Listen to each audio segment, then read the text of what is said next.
จังหวะนี้นะครับโอ้โหไม่มีปัญหาไม่ต้องเจ้าไม่ถอย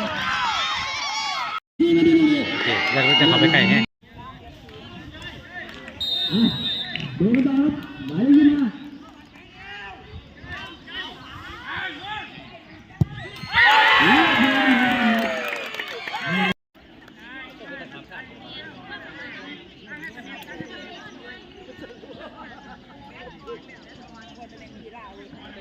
25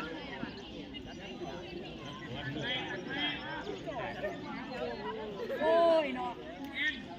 เด็กโตแล้วจ้าเกินเบิ่งเสียวจังไหนล่ะเวลาสู้ๆใจลูกเบิ่งบอลอย่างเดียวบ่สนคนเฮา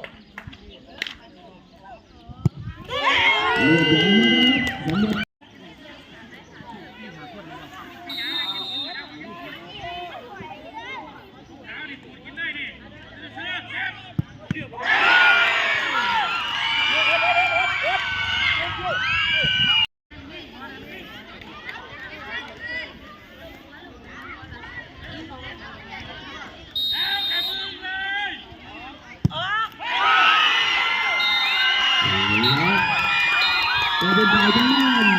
เด็กคนนี้นะครับที่ให้เข้าใจยิงไม่ได้นะครับ